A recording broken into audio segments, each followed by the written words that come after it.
In general भारतात अशी mentality की सायन्स नाही घेतलं तर तुमचं आयुष्य संपलं. यात किती तथ्य आहे? ऑप्शन सगळ्याच फील्डमध्ये चांगले आहेत, पण सायन्समध्ये बहुतांश सगळेच दारं ओपन आहेत. 10वी-12वी नंतरचे डिसिजन घेताना जास्ती भीती कोणाची असते? फ्युचरची असते का पॅरेंटल प्रेशरची असते? त्या 3 कॅटेगरीचे पॅरेंट्स आणि स्टुडंट्स असतात. एक की ज्यांच्या आई वडिलांना बिलकुलही काही माहीत नसतं. दुसरे पॅरेंट्स असे असतात की जिथे त्यांचं फिक्स असतं. तिसरी गोष्ट सगळ्यात महत्त्वाची कुठली आहे? आता असं राहिले का की इंजिनिअरिंग म्हणजे जॉब गॅरंटीड आहे? काही इंजिनियर्स वयाच्या 21व्या वर्षी 1 करोड कमवत आहे आणि काही इंजिनियर्सला जॉब नाही आहे. पेरेंट्स हे डिसिजन जे घेतात मुलांच्या करिअर बाबतीत हे मुलांसाठी घेतात का स्वतःच्या भीतीसाठी घेतात? ती कधी कधी पॅरेंटची डिसिजन कदाचित स्टुडंटसाठी ती चुकीची असू शकते करिअरच्यासाठी.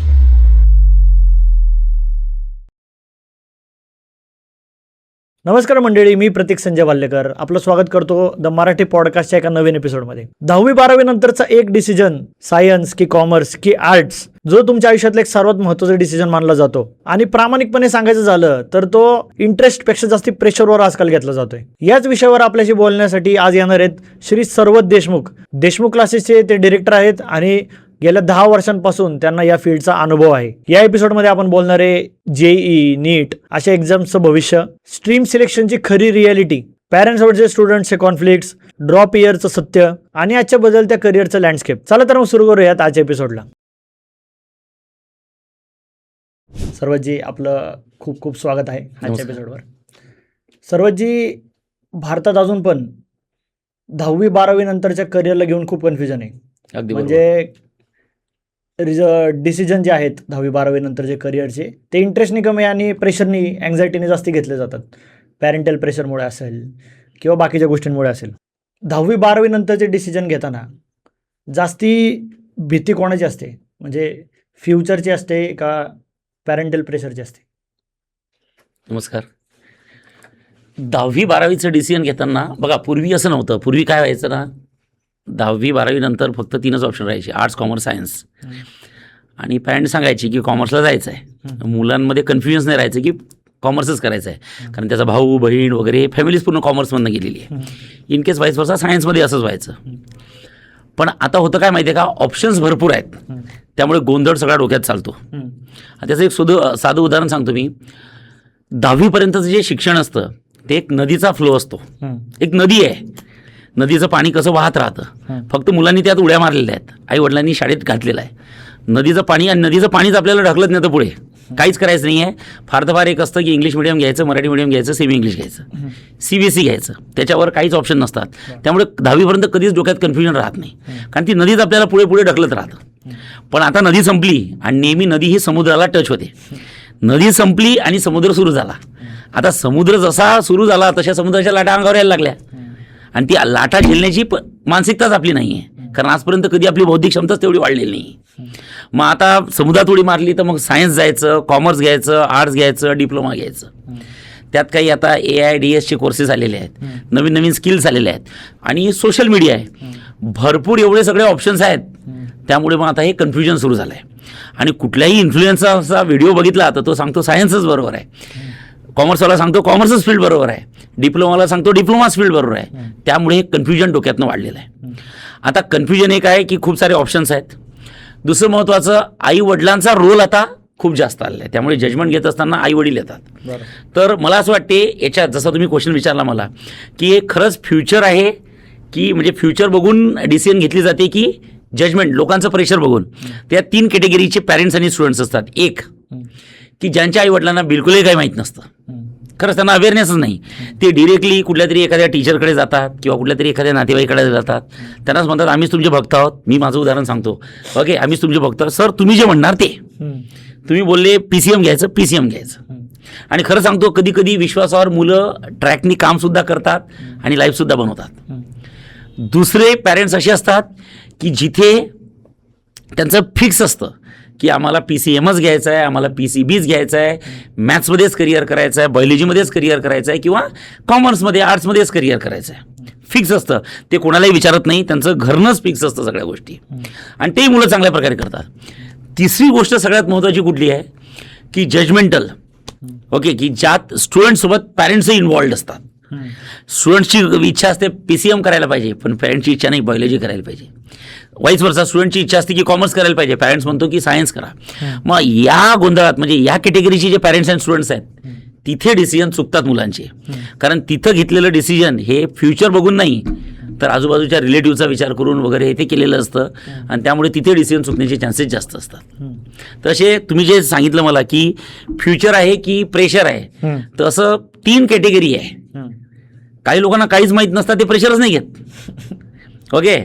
काही लोकांना परफेक्ट माहीत असतात, ते फक्त फ्युचरचाच विचार करतात, ते आजूबाजूचा विचार करत नाही.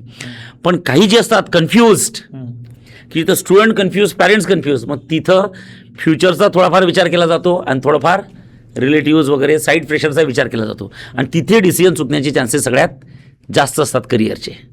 हे लोक काय म्हणतील हे किती पॉवरफुल आहे या डिसिजन मेकिंगमध्ये? हे मला तरी वाटते 100% स्टुडंटपैकी 40% लोक या गोष्टींवर विचार करतात. 70% लोक विचार करत नाही या गोष्टींवर.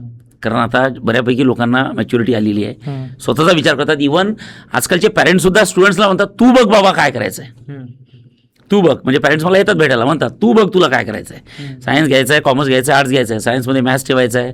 इव्हन काही पॅरेंट्स माझ्याकडे असे येतात की ते दोघे डॉक्टर्स आहेत पण मुलं त्यांच्या आपल्या क्लासमध्ये PCM मध्ये काम करत आहेत.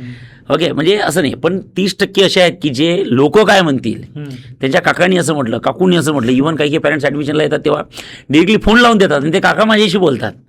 मग मला समजून जातं की हे प्रेशर मुलांवर आहे, मी तिथं जास्त क्रॉस करत नाही. ठीक आहे. मग मी एक सजेशन देतो, सायन्स घ्यायचं आहे, PCM PCBमध्ये फिक्स नाही आहे, तर एक काम करा, 11th मध्ये 4 विषय ठेवा, फिजिक्स, केमिस्ट्री, मॅथ्स, बायोलॉजी.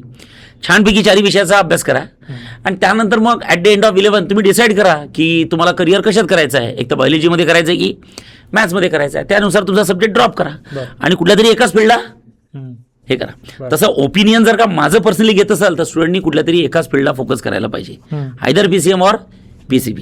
जर सायन्स घेत असाल तर.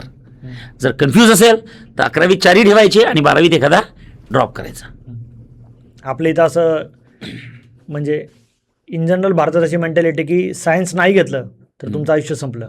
यात किती तथ्य आहे? हे बघा, सायन्स फील्डचं कसं आहे ना, ऑप्शन सगळ्याच फील्डमध्ये चांगले आहेत, पण सायन्समध्ये बहुतांश सगळेच दारं ओपन आहेत. जसं फॉर एक्झाम्पल एखाद्या मुलाला विचारलं तू आर्ट्स घेतोय, त्याचं रिझन काय रे, तर मुलगा सरळ म्हणतो मला MPSC UPSC द्यायचं आहे. पण MPSC UPSCचा हा क्रायटेरियाच नाही की तुम्ही आर्ट्स घेतलं पाहिजे. MPSC UPSCचा क्रायटेरिया काय की तुमचं ग्रॅज्युएशनची डिग्री पूर्ण असली पाहिजे. मग आता ग्रॅज्युएशनची डिग्री मग ती काही MBBS झालेले MPSC UPSC करतात, कॉमर्सचे CA झालेले MPSC UPSC करतात. तर मग MPSC UPSC करायला आर्ट्सच घेतलं पाहिजे असं काही नाही आहे. मग सर आर्ट्स फील्ड अशी आहे का, तर माझं असं म्हणणं आहे काय, जसं इथून काही वर्षापूर्वी UPSC या एक्झामला वयाच्या 21व्या वर्षापासून मुलं एक्झाम सुरू करायचे देणं, तर वयाच्या 33व्या वर्षापर्यंत एवढे अटेम्प्ट होते, म्हणजे 11 अटेम्प्ट होते. पण गव्हर्नमेंटने आता ते अटेम्प्ट्स कमी केलेत, म्हणजे कॉम्पिटिशन वाढली आहे. तर माझं असं म्हणणं राहील की तुला UPSC MPSC करायचं आहे तू कर, पण त्यासाठी तुझ्याजवळ प्लॅन B रेडी ठेव, बॅकअप पाहिजे. बॅकअपमध्ये कशी अशी डिग्री ठेव की ज्या डिग्रीच्या वर्षावर तू सर्वाईव्ह झाला पाहिजे. मग ती डिग्री तुम्हाला कोण देते, तर तिथं तुम्हाला सगळ्यात जास्त ऑप्शन कशाचे आहे, सायन्सचे. अदरवाईज तुम्हाला जर का करिअर करायचं असेल तर सगळ्याच फील्डमध्ये करू शकता, कुठलीच फील्ड वाईट नाही आहे, सगळ्याच फील्डमध्ये लोकांनी करिअर केलेले आहेत. फक्त तुम्ही ज्या फील्डमध्ये करतात त्या फील्डमध्ये तुम्ही अव्वल असले पाहिजे, टॉपर असले पाहिजे. आणि टुडेज वर्ल्डमध्ये टॉपरची डेफिनेशन काय असतं, 99.99. ते प्रत्येक मुलाला भेटणं अवघड आहे ना. त्यामुळे थोडं प्रॅक्टिकल राहायचं. मला जे साध्य करायचं आहे ते मी करणारच आहे, पण जर नाही झालं आयुष्यात आपण ठरवलेल्या सगळ्या गोष्टी होत, पण मला नाही झालं तर माझ्याजवळ दुसरी अशी डिग्री पाहिजे ज्या डिग्रीच्या भरोशावर मी जगलो पाहिजे. आणि मला असं वाटते ती अशी कुठली डिग्री आहे, सायन्स फील्ड. की सायन्स फील्डमध्ये तुमच्याकडे ऑप्शन्स भरपूर आहेत की तुम्ही तुमचे स्वप्ने पूर्ण करू शकतात. इनकेस नाही झाले तर तुमच्या त्या डिग्रीच्या भरोशावर तुम्ही जॉबसुद्धा करू शकतात. जसं मी एक सुद्धा उदाहरण देतो, प्रत्येक माणसाला वाटतं की माझ्या घरात बासमती राईस आला पाहिजे, जो सगळ्यात महागडा असतो. बासमती राईस कमवण्याच्या नादात निदान एवढं भान ठेवा की तो नाही मिळाला तर रेशनचे तांदूळ तरी आलेच पाहिजे, म्हणजे आपल्याला जगायला तेवढं लागतंच. तर ती डिग्री तुमच्याजवळ असली पाहिजे, ती डिग्री तुम्हाला चांगल्या प्रकारे सायन्स फील्ड देते. अदरवाईज सगळ्याच फील्ड प्रॉपर आहेत, सगळ्याच फील्डमध्ये करिअर आहेत, सगळ्याच फील्डमध्ये लोक करिअर बनवतात. फक्त सायन्स फील्डमध्ये ऑप्शन जास्त आहेत. पण तुम्हाला असं वाटत नाही का की एकदा सायन्सच्या मार्गी मुलगा लागला किंवा स्टुडंट सायन्सच्या मार्गी गेला की त्याच्यावर पुढं मध्ये करिअर लादलं जातं, थोपलं जातं की बाबा तू आता सायन्स घेतलंय ना, मग आता तू याच पाथला गेला पाहिजे. तुम्ही जे म्हणता की सायन्स फील्ड घेतलं की सगळ्या पाथ ओपन राहतात, पण नंतर ते एक प्रेशर येणार ना की बाबा तू 11वी-12वी सायन्स घेतलं, मग तू आता का स्विच करतोय, मग तो आता स्टेप डाऊन का करतोय. ही जी मेंटॅलिटी की सायन्स टॉपला आहे आणि बाकीचे करिअर्स किंवा बाकीचे फील्ड्स खाली आहेत, मग ते प्रेशर बिल्डअप होत नाही जाणार की बाबा सायन्स घेतलं मग तो स्टेप डाऊन का करतोय पुढं. नाही, आता सायन्स घेतलाय म्हणजे कसं आहे बघा, सायन्स घेतलं तर साधी सांगतो, मुलांनी एखाद्या मुलांनी जबरदस्तीने सायन्स घेतलं, ठीक आहे, त्यांनी तो करायला लागला, तो त्या एन्व्हायरमेंटमध्ये राहतो, त्या एन्व्हायरमेंटमध्ये त्याला आजूबाजूला तसेच लोक भेटणार आहेत, तो इंडायरेक्टली तो कॅरी ऑन होतो ना. ओके, तो कॅरी प्रेशर घेणं नाही घेणं हे मुलांच्या हातावर असणं, it's a part of mentality. त्यामुळे सायन्स घेतलं, एखादी फील्ड चूज केली, तुम्हाला त्या सराउंडिंग भेटते, त्या सराउंडिंगमध्ये गेले, प्रेशर जरी असलं पण ती सहन करण्याची कपॅसिटी सुद्धा आपल्याला ती भेटते, कारण त्या टाईपचे लोक तुम्हाला भेटत जातात. ओके, त्या टाईपचे लोक तुम्हाला भेटत जातात. एक साधं एक्झाम्पल देतो मी, सायन्सबद्दल सांगतो. मुलगा म्हणतो सर CET करायचं की JEE करायचं, ठीक आहे, त्याची इच्छा CET करायची आहे, पॅरेंटची इच्छा JEE करायची आहे, त्याच्यात कॅलिबर आहे. मी सांगतो ॲज अ टीचर म्हणून तू एक काम कर, JEEला प्रयत्न कर. मग तो JEEच्या बॅचला बसला, त्याला 8 दिवस अनकम्फर्टेबल वाटलं, त्याला 8-10 दिवस प्रेशराईज वाटलं, पण 10 दिवसानंतर त्याला समजतं ना की आपल्या अवतीभोवती बसणारे सगळे लोक तेच आहेत, सांगणारे टीचर हे तेच आहेत, तर तो मोल्ड होतो. जर का त्याचा ॲटिट्यूड पॉझिटिव्ह असेल तर तो काय होतो, मोल्ड होतो. त्यामुळे प्रेशर ही गोष्ट ॲटिट्यूडची आहे. कशाची आहे, ॲटिट्यूडची. ते तुमच्यावर डिपेंड आहे की ते घ्यायचं की नाही. आता क्रिकेट टीममध्ये विराट कोहली क्रिकेट खेळतो तेव्हा शेवटच्या बॉलमध्ये आपल्याला 6 मारायचा असतो, ते प्रेशर कुठल्या लेवलचं आहे, पण तरी 6 मारतोच ना. ते डिपेंड आहे की ते प्रेशर घ्यायचं की नाही घ्यायचं. त्यामुळे प्रेशर या वर्डला काही हे नाही आहे, म्हणजे मला नाही वाटत याला मिनिंग आहे काही. हे स्टुडंट टू स्टुडंट व्हॅरी होत राहतं. पॉझिटिव्ह ॲटिट्यूडनी जर गेलं तर हे प्रेशर काहीच नाही. पण म्हणजे जर वाटलंच की मग स्टेप डाऊन करणं चुकीचं नाहीये. स्टेप डाऊन म्हणजे वापस येणं, हां, की बाबा स्टेप डाऊन म्हणजे सायन्समधून दुसऱ्या फील्डमध्ये परत जाणं चुकीचं नाहीये. तसं चुकीचं तर नाही आहे. आणि आता मी सांगतो, पुढच्या 5-6 वर्षात इंडियामध्ये न्यू एज्युकेशन पॉलिसी आलेली आहे, हे लिगल सुद्धा आहे. आता ही इलिगल आहे थोडं, अजून पॉलिसी त्या यायच्या आहेत, किंवा काही काही डीम युनिव्हर्सिटीजमध्ये ह्या पॉलिसी आलेल्या आहेत की तुम्ही कॉमर्समधनं सायन्समध्ये एंट्री करू शकता, सायन्समधनं तुम्ही कॉमर्समध्ये एंट्री करू शकता, इंजिनिअरिंगवाला डॉक्टर होऊ शकतो, डॉक्टरवाला एखादा स्किप करून इंजिनिअरिंग करू शकतो. हे आता एवढं पूर्ण इंडियामध्ये पूर्ण पसरलेलं नाही आहे, पण न्यू एज्युकेशन पॉलिसीमध्ये येणारच आहेत. हे जे म्हणतो आपण की जसं आपण म्हणतो ना, सोसायटीमध्ये फ्लॅट नंबर 2 मध्ये XYZ यांच्या मुलगा त्यांनी सायन्स फील्डला गेला होता, पण त्यांनी आता ते सोडलं आणि कॉमर्सला आला. आता हे डिस्कशन म्हणजे आतापर्यंत राहायचं, मुलाला ते डिस्कम्फर्ट वाटायचं, ओके, त्याला, पण हे आता इलिगल होणार आहे गव्हर्नमेंट थ्रू. की एज्युकेशनमध्येच तसं आलाय, तुला नाही पडत ना तू तिकडे जा, तुला हे नाही पडत ना तू तिकडे जा. त्यामुळे हा प्रश्न आता पुढच्या 3-4 वर्षात बंदच होणार आहे. समजलाय की नाही. त्यामुळे स्टेप डाऊन हा वर्डच नाही राहणार. बाबा मी गेलो, मला नाही जमलं, मी तिकडे गेलो, मग अजून तू तिकडे जाऊ शकतो. फ्रीडम जास्त मिळेल. फ्रीडम्स म्हणजे गव्हर्नमेंटनी पॉलिसीमध्येच दिलाय, that is new education policy. Okay, आपण अजून पण इंजिनिअरिंग किंवा डॉक्टरेट याला खूप मेन करिअर पाथ म्हणतो. बरोबर. हे कितपत खरं आहे, किंवा अजून ऑप्शन्स आहेत का मुलांना? बघा, इंजिनिअरिंग, डॉक्टर, वकील, बरं, ह्या प्रोफेशनल कोर्सेस आहेत. कुठले कोर्सेस आहेत? प्रोफेशनल. मी नेहमी सांगतो की तुमच्या घरात बासमती तांदूळ नाही आला तरी रेशनचा तांदूळ या फील्ड तुम्हाला आणून देतील, खायचे वांदे होणार नाही. बरं आहे की नाही. दॅट इज अ फंडामेंटल, म्हणजे तुमची लाईफ सिक्युअर झाली. पण इट डझंट मीन दॅट की ह्याच फील्ड तुम्हाला करिअर करून देतात. सक्सेस भेटवायसाठी आता असं काही राहिलेलं नाही आहे सर. इवन न शिकणारा माणूस सुद्धा खूप पैसा कमवतो. आपण शिकलेलो आहे, सोशल मीडियावर बघतो, युट्यूबर्स आहेत, इन्फ्लुएन्सर आहेत, मोठे मोठे बंगले बांधतात, मोठ्या मोठ्या गाड्या घेतात, ते तर शिकलेले नाही आहेत ना, किंवा त्यातले काही असतील सुद्धा, त्याला काही लिमिट नाही आहे सर. पण एक ती प्रोफेशनल कोर्स आहे की ते तुम्हाला जगात कुठेही सर्व्हाइव्ह करू देतं. जसं कोरोना आला, कोरोनात कोण सर्व्हाइव्ह झालं? कोण सर्व्हाइव्ह झालं? डॉक्टर्स, IT इंजिनियर्स घरात बसून पैसा कमवला, कारण डिग्री होती. म्हणून लोकांचा ट्रस्ट त्याच्यावर जास्त आहे. लोकांचा ट्रस्ट त्या गोष्टीवर जास्त असते. काय होतं ना, अख्ख्या 60 वर्षाच्या आयुष्यात 2च वर्षाचा पिरियड एवढा खराब येतो, XYZ कोरोनासारखा, पण तो 2 वर्षाचा पिरियड ज्याला सर्व्हाइव्ह केला, ज्या डिग्रीने सर्व्हाइव्ह केला, त्या डिग्रीला पुढचे 100 वर्ष ओळखलं जाते. जसं आपण म्हणतो डॉक्टरला महत्व आहे, नो डाऊट, पण कोरोनामुळे जास्तच महत्व वाढलं. इंजिनियरला महत्व आहे, त्यातही कुठल्या इंजिनियरला, सॉफ्टवेअर इंजिनियरला, पण कोरोनामुळे अजून जास्त वाढलं. समजलं आहे की नाही. त्यामुळे हे प्रोफेशनल कोर्सेस आहेत, हे तुमची लाईफ सेव्ह करतात. पण इट डझंट मीन दॅट की तुम्ही याच्यावरच डिपेंड राहायला पाहिजे. तुमचा जो स्पार्क आहे, तुम्हाला ज्या फील्डला इच्छा वाटते, तुम्ही त्यात करिअर करू शकता. जसं माझ्या बाबतीत, माझं मास्टर ऑफ इंजिनिअरिंग झालं आहे, ME झालं आहे. मी पहिले BE झाल्यानंतर माझं कॅम्पस प्लेसमेंट झालं होतं, मी TCSला होतो. पण मी सोडली TCS, कारण I belongs to a mechanical engineering, आणि माझं कॅम्पस प्लेसमेंट झालं, मी TCSला गेलो. पण TCSला गेल्यावर मला समजलं की मी त्यात करिअर करू शकतच नाही. तुम्ही राहून काय फायदा ना. तर मी सोडलं का, गिव्हअप केलं मी आणि मी कोचिंगमध्ये आलो, मी टीचिंगमध्ये आलो. मला याच्यात इंटरेस्ट आहे. आज माझी सकाळी पहिली बॅच 6 वाजता सुरू होते आणि शेवटची बॅच 9 वाजता जमते. कंटिन्यू माझे 14 तास कोचिंग असतात डेली, गेले 10 वर्ष झाले. पण जी एनर्जी माझी पहिल्या बॅचला असते तीच एनर्जी माझ्या शेवटच्या बॅचला. त्याचं रिझन काय, कारण की मी ती गोष्ट करताय जी मला आवडते. त्यामुळे मी 100%च देणार. I am happy. आणि जेव्हा मी हॅप्पी राहील तर माझ्या सराउंडिंगचे सगळे लोक काय राहतील, हॅप्पी राहतील. मी सराउंडिंग ती हॅप्पी ठेवेल. आणि हॅप्पी इज अ ग्रोथ. जेव्हा हॅप्पी वर्ल्ड येतो तेव्हाच ग्रोथ असते. त्यामुळे असं काही नाही आहे की सायन्समध्येच तुम्ही करिअर करू शकता किंवा डॉक्टर इंजिनियर म्हणजेच ब्रँड असतो. बाकीचे लोक करिअर करतायत. फक्त महत्त्वाचं आहे सक्सेस काय असतो. सक्सेसची डेफिनेशन ही प्रत्येकाची वेगळी आहे. आपण जेव्हा इंजिनिअरिंगबद्दल बोलतो, म्हणजे आता भारतात पण नाही पण महाराष्ट्रात पण खूप इंजिनियर झालेत. आणि वॉक इन इंटरव्ह्यूला जर आपण परिस्थिती बघितली की 40 जागांना 4000 लोक इंटरव्ह्यूला जातात. आता असं राहिले का की इंजिनिअरिंग म्हणजे जॉब गॅरंटीड आहे? इंजिनिअरिंग म्हणजे जॉब गॅरंटीड असं तर नाही आहे, खरंच नाही आहे. ओके, फक्त तुम्ही इंजिनिअरिंग कुठनं करतात, कुठल्या सराउंडिंगमध्ये करतात. ओके, हे सगळ्यात महत्त्वाचं आहे. जसं 11-12मध्ये मुलगा अभ्यास करतो, त्याचे पर्सेंटेज जर चांगले आलेत तर त्याला चांगले कॉलेजेस भेटतात. जसे ब्रँड कॉलेजेस आहेत, पुण्यातले घ्यायचे झाले तर CUP आहे, PICT आहे, मुलींसाठी कमीज कॉलेज आहे, जे जरा ब्रँड कॉलेजेस. या कॉलेजेसमधनं तुम्ही इंजिनिअरिंग केलं ना तर तुम्ही जॉब काय, तुम्हाला at the end of final year म्हणजे 4th इयरला एका हातात 2-2 जॉब असतात. ते चांगल्या पॅकेजचे जॉब असतात.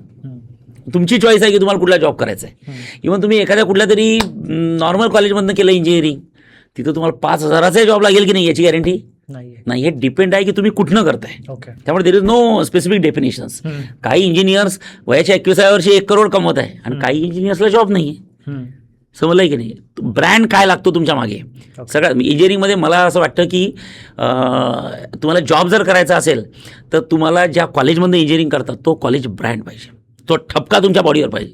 COEP मधनं इंजिनिअरिंग झालं आहे, PICT मधनं झालं आहे, कमीजमधनं झालं आहे. इंटरव्ह्यूवर डोळे झाकून तुम्हाला घेतो. पण जेव्हा तुम्ही एखादं XYZ कॉलेज घेतलं जे ब्रँड नाही आहे, मग तिथं तुम्हाला स्ट्रगल खूप आहे. काय आहे, स्ट्रगल खूप जास्त आहे. सक्सेस तर भेटेल आयुष्यात, हा मुलगा त्याच्यापेक्षा पुढे जाऊ शकतो, नो डाऊट. पण स्ट्रगल करावं लागेल. यू हॅव टू प्रूव्ह, स्वतः प्रूव्ह करून दाखवावं लागेल. ओके, म्हणजे हँडेड काय मिळणार नाही. नाही, तुम्हाला स्वतः करा. हे बघा, आयुष्यात स्ट्रगल सगळीकडेच आहे. महत्त्वाचं आहे की तुम्ही कमी वयात करता की वय वाढल्यावर करता. फक्त कमी वयात जर स्ट्रगल केलं तर म्हणतात ना, कमी वयात मुलांना अनमॅच्युरिटी असते. या अनमॅच्युरिटीच्या वयात जर का थोडी मॅच्युरिटी दाखवली तर लवकर तुम्ही पुढे नाही होणार. वयाच्या 21व्या वर्षी जेव्हा तुम्ही येता स्ट्रगलला, जसं फॉर एक्झाम्पल पुण्यामध्ये जर बघितलं तर तुम्हाला माहीत आहे कर्वेनगरमध्ये गेले, इकडे कोथरूडमध्ये गेले, अभ्यासिका आहेत. कशा अभ्यासिका गचागच भरलेल्या आहेत. का बरं भरल्या आहेत त्या अभ्यासिका गचागत? का बरं? कारण की वयाच्या 21व्या वर्षी परिस्थितीच अशी आली आहे की आईवडिलांसमोर जेव्हा मुलगा किंवा मुलगी बसते डायनिंग टेबलवर जेवायला, महाराष्ट्राची संस्कृती आहे, आईवडील कधी म्हणत नाहीत की बाळा आता कमवायला लाग, पण त्याच्या डोळ्यात डोळे टाकल्यावर आपल्याला समजतं की त्यांची इच्छा आहे की आता मी कमवायला पाहिजे. ही अक्कल सगळ्यांनाच आली असते वयाच्या 21व्या वर्षी. म्हणून वयाच्या 21व्या वर्षी मूर्खातला मूर्ख अभ्यास करतो 8 तास, बरोबर आहे की नाही. पण ही अक्कल वयाच्या 16व्या वर्षी नसते, 10वी 11वी 12वीत. आणि ज्या मुलांना ही डोकं आलेलं असतं ना ते, कारण की ते वय अनमॅच्युरिटी आहे. मग या अनमॅच्युरिटी जो मॅच्युरिटी दाखवतो तो लगेच पुढे निघून जातो. मग त्याला ते स्ट्रगल करावं लागत नाही वयाच्या 21व्या वर्षाचं. त्यामुळे मला असं वाटतं की थोडं या वयात, आता ही कॉम्पिटिशन वाढली म्हणून, इव्हन आपल्या वेळेस तर असं काहीच नव्हतं सर. काहीच मॅच्युरिटी काय असतं, अनमॅच्युरिटी काय असतं, काहीच नसतं. आता कॉम्पिटिशन वाढली, त्याला काहीच नाही करू शकत, नाईलाज आहे. त्यामुळे थोडं या कमी वयात डोकं लावून काम करणं हे महत्त्वाचं आहे. बाकीच्या प्रेशर सोबत पण आता मुलांवर अजून एक प्रेशर म्हणता येणार नाही किंवा कन्फ्युजन म्हणता येईल, अँझायटी म्हणता येईल की आता AIचा एरा आलाय. Entry level jobs AI repetitively आपण बघतो की दररोज आपण बातमी बघतो की एवढे ले ऑफ केले, तेवढे ले ऑफ केले. कारण AI रिपिटेटिव्ह जॉब जे होते, रिपिटेटिव्ह टास्क जे होते, बरोबर आहे, ते AI आता सहज पूर्ण करतोय. म्हणजे जिथं एका टीममध्ये 10 माणसं 15 माणसं लागायची, ते 2-3 माणसामध्ये आता टीम पूर्ण काम करते. बरोबर. याच्या ही जी भीती आहे ती सगळ्यात जास्त 10वी 12वी किंवा जे करिअर आता सुरू करतात ते त्यांच्यामध्ये, त्यांना तुम्ही काय सांगाल आणि त्यांना तुम्ही कसं सांगाल की AI किती अफेक्ट करतं? नाही, माझं सांगण्याचं एकच राहील की त्यांना AI शेवटी आणलं कोणी आहे ना, AI कुणी आणले? माणसानेच आणलाय. त्याच्यावर सोल्युशन कोण काढणार? माणूसच काढणार. डोकं सगळ्यात सुपिरियर कोणाचं आहे? माणसाचं आहे. त्यामुळे AI जर माणूस आणू शकतो तर माणूस स्वतःसाठी काही पण करू शकतो, काही पण करू शकतो. समजलं की नाही. पण तुम्ही स्वतःची पोझिशन अशी ठेवा की तुमच्यासाठी कोणी रिप्लेसमेंटच नसलं पाहिजे. हे आपल्या हातात आहे. तुम्ही स्वतःची पोझिशन अशी करून ठेवा की तुमच्यासाठी रिप्लेसमेंटच नसलं पाहिजे. तिथं तुम्हाला यायची गरज पडलीच पाहिजे. लोकांना आपल्याकडे धावायची गरज पडलीच पाहिजे. जग थांबणार नाही आहे, हे काहीच नाही. अजून सुद्धा याच्या पुढे काय काय गोष्टी येत राहतील, पण माणसांशिवाय काम होणार नाही. त्यामुळे घाबरायचं बिलकुलही कारण नाही मुलांना. छान शिकायचं, आपल्या हातात जे टास्क आहे त्या टास्क पूर्ण करायच्या, आणि तुमचं जे अचिव्हमेंट आहे that is a last step, पायऱ्यांची लास्ट स्टेप आहे, त्या लास्ट स्टेपचा जास्त विचार करायचा नाही. तुमच्या समोर ज्या स्टेप्स आहेत त्या हळूहळू चला. ओके, आणि तुमचा ग्राफ ग्रोईंग असला ना तर बरोबर काही ना काही सोल्युशन्स निघतातच बरोबर. आपण जेव्हा डिसिजन मेकिंग म्हणतो महाराष्ट्रीयन फॅमिलीजमध्ये, पेरेंट्स अजून पण खूप डिसिजन्स घेतात मुलांच्या करिअर बाबतीत. मग पेरेंट्सवर पण एक वेगळं सोसायटील प्रेशर असतं, बाबा आमचा मुलगा असं झालं पाहिजे, आमच्या शेजारच्यांनी किंवा आमच्या जवळच्यांनी असं त्यांच्या मुलांनी असं केलं म्हणून आम्ही पण असंच केलं पाहिजे, आमच्या पण मुलांनी असं केलं पाहिजे. पेरेंट्स हे डिसिजन जे घेतात मुलांच्या करिअर बाबतीत, हे मुलांसाठी घेतात का स्वतःच्या भीतीसाठी घेतात? आता पॅरेंट्स मी बोललो होतो, पॅरेंट्स कधीच मुलांबद्दल चुकीचा विचार करत नाही. आणि teachers are considered to be and second parents in our society. तर टीचर्स आणि पॅरेंट्स हे असे असतात की जे स्वतःच्या मुलाबद्दल किंवा स्टुडंट्सबद्दल कधी हाच विचार करतात की याचं चांगलंच झालं पाहिजे. पण ती कधी कधी पॅरेंटची डिसिजन कदाचित स्टुडंटसाठी ती चुकीची असू शकते करिअरच्यासाठी, पण त्यांनी कधीच तो चुकीचा विचार केलेला नसतो. एवढी मात्र काळजी पॅरेंटला घ्यावी लागणार आहे की बाबा त्यांना माहीत आहे मी मुलांचं चांगलंच करणार आहे, पण ते चांगलं करण्याच्या नादात त्याला तर तो त्रास नाही होत आहे, त्याला तर ते प्रेशर नाही होत आहे. ओके, याचा फक्त विचार करायला पाहिजे बस. पेरेंट्स आणि मुलांमध्ये युजली जो क्रॅश होतो डिसिजन घेताना, की पेरेंट्स म्हणतात की आम्ही सांगाल तसं केलं पाहिजे, आणि मुलं म्हणतात की आम्हाला जास्ती कळतं, आम्ही ऑलरेडी त्याच्यात आहे, तुम्हाला आमच्या फील्डबद्दल एवढं कळत नाही. हे डिसिजन कसे रिझॉल्व्ह केले पाहिजेत? आता ॲक्च्युली हे डिसिजन नाही आहे, हे लाईफ टू लाईफ एक्सपिरियन्स आहे. म्हणजे इव्हन आता 10वीपर्यंत मुलं बऱ्यापैकी आईवडिलांचं ऐकतात, कंट्रोल्ड असतात. पण एनिवेज 10वी जशी संपते त्यानंतर जशी ते कॉलेजला जातात त्यांचं बिहेवियर चेंज होतं. बिहेवियर त्याचं चेंज होतं. त्याची मला अशी वाटते की 10वीत त्यांना जे पर्सेंटेज मिळतात बघा, म्हणजे आजकालच्या मुलांचे 10वीचे पर्सेंटेज धो पर्सेंटेज असतात, 25, 96, 97, 98, 99. त्यामुळे कसं आहे, दोन गोष्टी असतात. मुलाचा एक तर कॉन्फिडन्स खूप वाढतो. मुलगा म्हणतो मम्मा मी शेवटच्या 2 महिन्यात अभ्यास करून 95% काढले. बरोबर आहे, ही एक महत्त्वाची गोष्ट. त्यानंतर मग आईवडिलांना असं वाटते की हां त्यांनी जे बोललं तो प्रूव्ह करून दाखवला आहे. त्यामुळे मग पुढचं जे एज्युकेशनमध्ये पॅरेंट्स त्याच्यावर विश्वास ठेवून थोडं सोडून देतात, त्याला रिलीज करतात. तो कॉलेजमध्ये जातो, कॉलेजमध्ये मित्रमंडळी, आणि जसं मग एखाद्या 11वी 12वीच्या पोर्शनला आला तो शिकायला आला तर ते 11वी 12वीचा सिलेबस कम्प्लिटली डिफरंट आहे ॲज कम्पेअर्ड टू 10. मग ते पर्सेंटेज आणि इकडला सिलेबस यांचा काहीच ताळमेळ नसतो. त्यामुळे जशा पहिल्या टेस्ट वगैरे व्हायला लागतात, मग पहिल्या टेस्ट झाल्या की मार्क कमी आले की मग पॅरेंट्स रिव्हर बॅक करायला लागतात. तुझे 10वीचे एवढे पर्सेंटेज होते, इथं तर तुला 40च पडले, तुला तिकडे 95 पडले.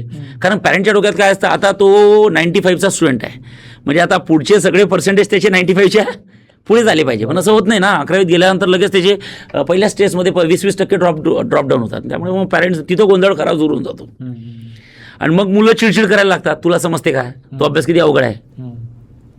बरोबर आहे की नाही? खरंच अभ्यास अवघड आहे, अभ्यास इझी नाही आहे. पण याच्यात दोन गोष्टी आहे की पॅरेंट्सनी समजून घ्यायला पाहिजे खरंच अभ्यास अवघड आहे, मुलांनी समजून घ्यायला पाहिजे की ते जे विचारताय ते पॅरेंट्सनी विचारतायत, आणि पॅरेंट्सच आपल्याला हक्काने विचारू शकतात, बाकी दुसरं कोणीच नाही विचारू शकत. ओके, तर तो गोंधळ सॉल्व्ह करण्यासाठी शांततेत कम्युनिकेशन प्रॉपर. कारण वयाच्या 16 वर्षानंतर कॉलेजमध्ये गेल्यावर आपण म्हणतो ना बायोलॉजिकल थोडे हार्मोन्स चेंज होतात, मुलांचे स्वभाव चेंज होतात. त्यामुळे थोडंफार आपल्याला मुलांच्या डायरेक्शननी विचार करावा लागतोच. एखादी गोष्ट आपल्याला थोपवता कारण नाही. आजकालचे मुलं ऐकत नाहीत. तर मग टीचर्स किंवा आपल्या घरात कोणीतरी एक आदर्श असतं की जो मुलगा त्याचं मानतो, पण त्यांच्याशी बोलून ह्या गोष्टी रिझॉल्व्ह होऊ शकतात. ओके, पण जर ती गोष्ट आपल्याला समजत असेल की मी बोलताय म्हणजे पॅरेंट्स बोलतायत पण तो स्टुडंट ऐकत नाहीये, तर ती गोष्ट चिघळायला नको. ती गोष्ट सॉल्व्ह करताना दुसऱ्या कुठल्या तरी मीडियाचा वापर करणे, मीडिएटर म्हणतो आपण, त्या मीडिएटरचा यूज करून ती गोष्ट सॉल्व्ह करणे फार गरजेचं असते, आणि ती वेळेवर सॉल्व्ह होणे फार गरजेचं असते. जेणेकरून आईवडिलांनाही नको वाटायला की हा माझा ऐकतच नाही, आणि मुलालाही नको वाटायला, मुलीला म्हणजे स्टुडंटलाही नको वाटायला की आईवडील आजकाल मला खूप जास्त प्रेशराईज करतात त्या गोष्टीसाठी. तर ती लवकरात लवकर सॉल्व्ह होणं गरजेचं असते. तुम्ही जसं आता म्हणालात की मुलांना आता ओपन ऑपॉर्च्युनिटी आहे करिअर चूज करायची. येस, मुलांनी एखादं नवीन करिअर चूज केलं, म्हणजे ट्रेडिशनल करिअर्सपेक्षा एखादं वेगळं करिअर चूज केलं, तर पॅरेंट्सनी नातेवाईकांना यांना सोसायटीला तर फेस करणंच आहे, पण बरोबर. स्वतःला पॅरेंट्सने कसं समजवलं पाहिजे की अरे आपला मुलगा काहीतरी वेगळं करायचा प्रयत्न करतोय, हे हम्म. पॅरेंट्सनी स्वतःला तरी कसं समजवलं पाहिजे? खरं तर हे कठीण आहे बरं का, खरंच कठीण आहे म्हणजे प्रत्येकाच्या लाईफमध्ये. हम्म. पण थोडं प्रॅक्टिकल राहून चालावं लागेल. इवन पॅरेंटला हे माहीत करून घ्यावं लागेल की आपण हे जे काम करताय तर शेवटी आपल्यालाच करावं लागणार आहे. हम्म. त्यामुळे आपला मुलगा काय करतोय, त्याचं अभ्यासाचं मागचं बॅकग्राऊंड काय आहे, हम्म. ओके, हे तर पॅरेंटला माहीतच असतं ना की किती कमिटेड आहे तो, हम्म. सांगितलेल्या गोष्टीवर किती ठाम राहतो. हम्म. तसं साध्या साध्या गोष्टी आहे. तो म्हणतो की मम्मा मी उद्यापासून अभ्यासाला लागतो, मम्मा मी उद्यापासून सकाळी 6 वाजता उठतो. जर तुमचा मुलगा खरंच 6 वाजता उठत असेल तर पॅरेंटला माहीत असेल ना मला माझ्या मुलावर विश्वास आहे, तो त्यांनी जे केलं असेल ते बरोबरच केलं असेल खरं. पण जर का एखादा मुलगा म्हणत असेल मम्मा मी उद्या सकाळी 6 वाजता उठतो, लगेच तो अलार्म लावून उठत नसेल, ते पॅरेंटला कळून जातं की हा बोलतोय का नाही करतोय. वागतो. त्यानुसार मग पॅरेंटनी ते ॲक्शन घ्यायला पाहिजे त्याच्यावर, ओके. की खरंच त्याच्यावर रिलाय करायला पाहिजे की नाही बाबा थांब करू तुझ्या मनानी, पण आपण अजून 4 लोकांना विचारून करू. इन्व्हॉल्व करू. हे decision person to person vary होणार, student behaviour to behaviour vary होणार. कारण की पॅरेंट लोक सगळ्यात जास्त पॅरेंट लोकांनाच माहीत असतं ते काय आहे काय नाही. बरं. एक गेल्या काही वर्षात एक ड्रॉप इयरचा कॉन्सेप्ट आलाय की 12वी झाली की एका पर्टिक्युलर स्ट्रीमला, म्हणजे फॉर एक्झाम्पल जेई म्हणा, नीट म्हणा, ह्या कॉम्पिटेटिव्ह एक्झाम्सला लोक किंवा स्टुडंट्स परत 1 वर्ष ड्रॉप घेऊन सामोरे जातात. म्हणजे परत, कारण 11वी-12वीला त्या वेळेचा अभ्यास असतो, फोकस एका एक्झामवर करता येत नाही, म्हणून 1 वर्ष ड्रॉप घेतात आणि परत मग पूर्णपणे त्या एका पर्टिक्युलर एक्झामची तयारी करून परत एक्झाम अपेअर करतात. अगदी बरोबर. हे ड्रॉप घेणारे जे स्टुडंट्स आहेत आणि आता ज्यांची संख्या खूप वाढली, बरोबर, ह्यातले नक्की खरं किती टक्के लोक सक्सेसफुल होतात आणि बळच रिपीट करणारे किती जण आहेत? आता बघा, तुम्ही जर मला विचारत असेल सर ड्रॉप घेणं चांगलं आहे का, तर आय विल सजेस्ट, तुझे जर फ्युचर क्लिअर्ड असेल आणि तुमच्या डोक्यात क्लॅरिटी असेल की मला काय करायचं आहे वर्षात त्या, तर ड्रॉप घेणं चांगली गोष्ट आहे. त्याचं रिझन सांगतो. काय करायचं 1 वर्ष हे करून पुढे ढकलून, तशी लाईफ पुढे ढकलून फायदा काय? तसे ग्रॅज्युएशन झाल्यावर, शिक्षण झाल्यावर तुम्हाला जॉब लागेपर्यंत तुम्ही ड्रॉपच घेतात ना, तिथं 2-2, 3-3 वर्ष जातात. त्यामुळे आता घेतला चालतो. फक्त एक आहे, ड्रॉप घ्यायची वेळ का बरं आली? मग जसं तुम्ही बोलले की 11वी-12वीचं प्रेशर असतं, कॉलेजचे मॅन्युअल्स लिहायचे आहे, प्रॅक्टिकल्स लिहायचे आहे, त्या PCMBच्या बोर्डाच्या एक्झाम काही इझी नसतात 11वी-12वीच्या, आणि सोबतच JEE नीटची एक्झाम. त्यामुळे या गोंधळात अभ्यासाचा रिझल्ट येत नाही. मग त्याच मुलांनी ड्रॉप घ्यायचं की ज्याची क्लॅरिटी आहे आणि ज्याची स्ट्रॅटेजी आखलेली आहे की या ड्रॉप घेतलेल्या वर्षात मला काय करायचं आहे. तुम्ही 2 नाही, तुम्ही 4 वर्ष ड्रॉप घेतले तरी तुमचा रिझल्ट येत नाही जर का तुम्ही तुमची स्ट्रॅटेजी चेंज केली नाही अभ्यासाची.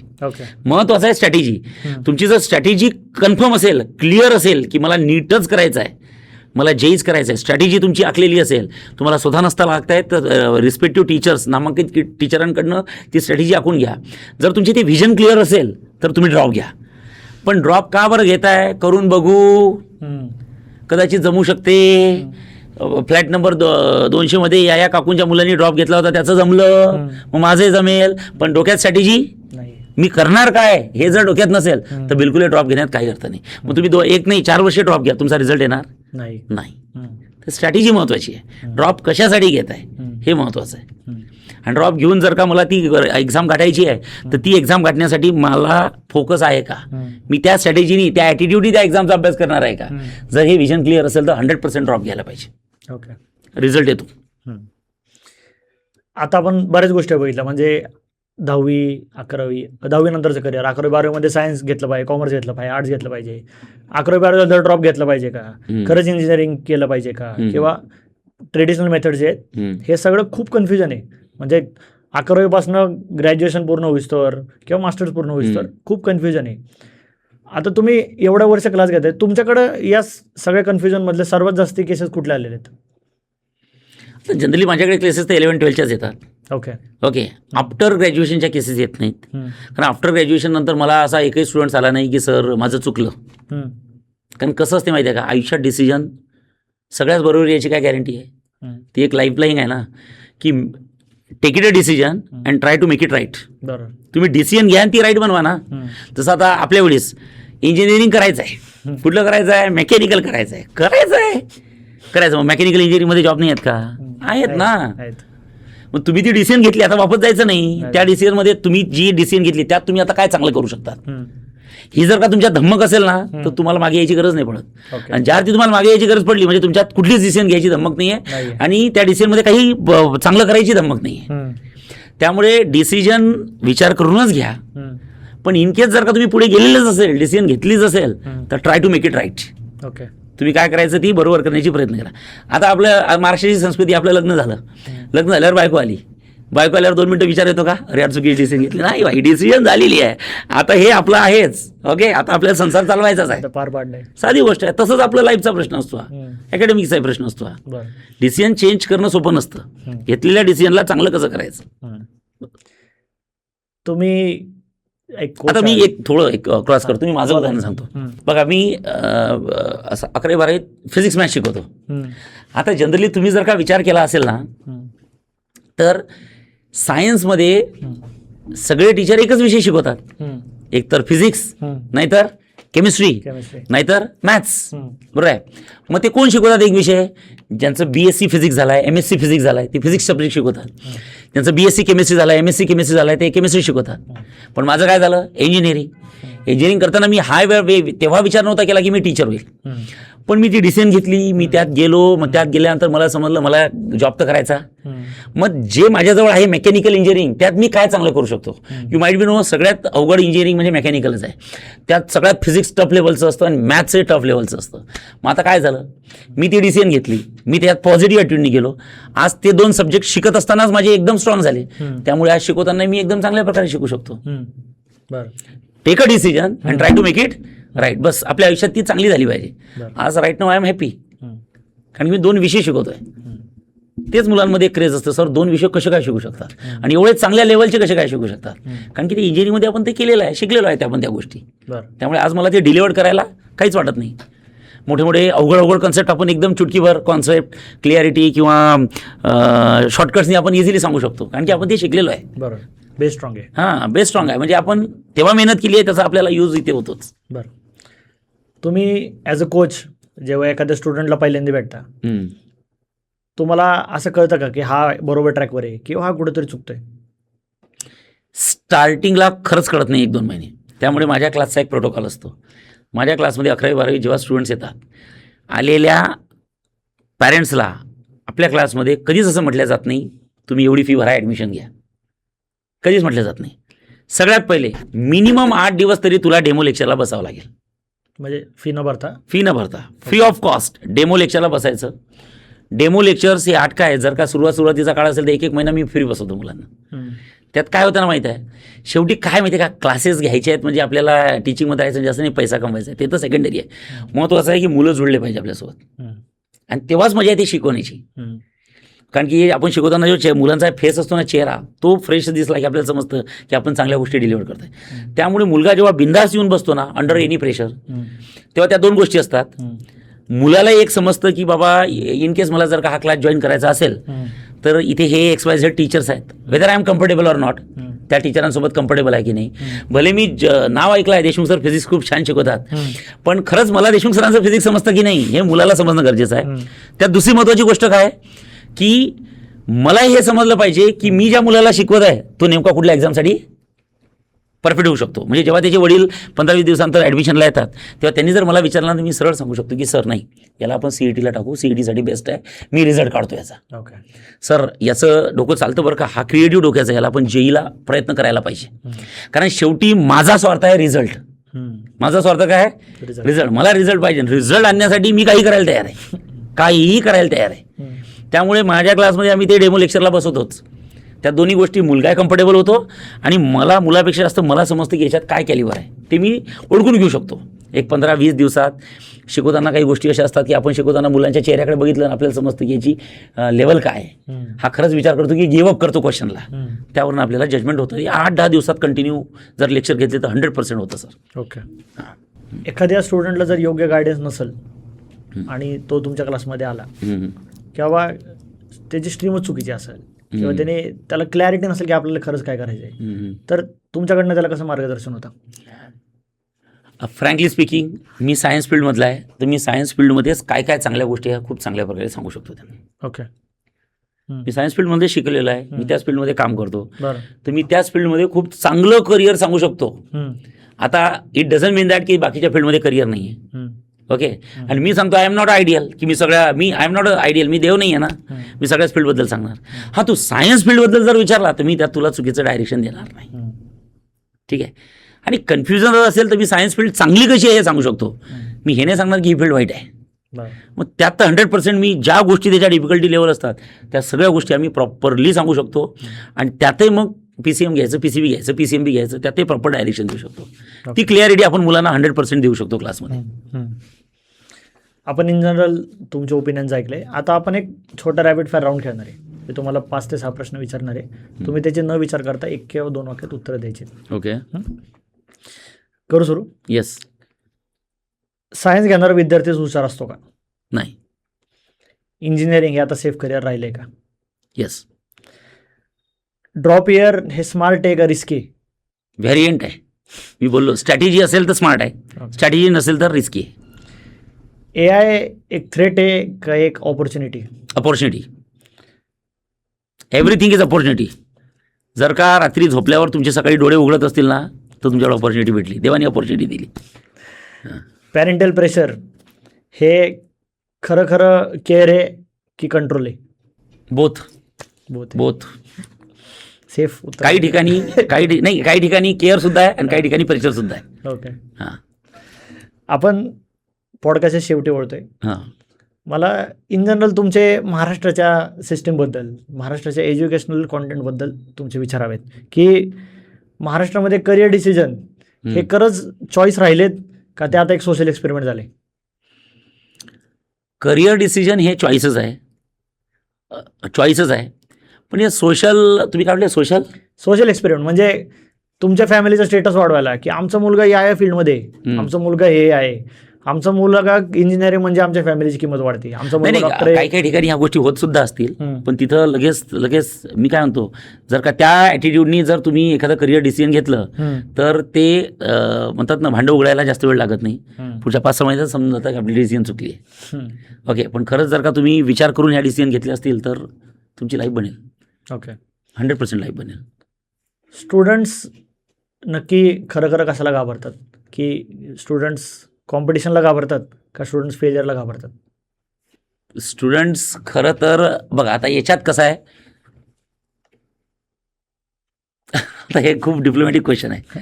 कारण काय होतं ना, जे चांगले स्टुडंट्स अभ्यास करतात ना त्यांना थोडा त्रासही होतो बरं का फेल्युअरचा. खरंच फेल्युअरचा त्रास होतो, आणि व्हायलाच पाहिजे ना, कारण त्यांनी गिवअप दिलेला आहे त्याच्यात 100%. आता आपल्या क्लासमध्ये जर बघायचं झालं तर आता बॅचेसमध्ये 150-200 स्टुडंट्स असतात. पण आता जेईचा रिझल्ट, माझ्या क्लासमध्ये जेईच्या फर्स्ट अटेम्प्टमध्ये एक मुलगी क्वालिफाय झाली आणि सेकंड अटेम्प्टमध्ये एक मुलगा क्वालिफाय झाला. म्हणजे अभ्यास करणारे आहेत ते थोडे डिमोटिवेट होतात. ओके, करेक्ट आहे की नाही? थोडं अभ्यास करणारे डिमोटिवेट. साधी गोष्ट, आपण मेहनत केली आहे आणि शेवटी वय 16 वर्ष आहे, एवढी मॅच्युरिटी नसते मुलांना. ओके, त्यामुळे थोडं डिमोटिवेट होतं. त्यामुळे थोडंफार ते मुलं फेल्युअर समजतात स्वतःचं.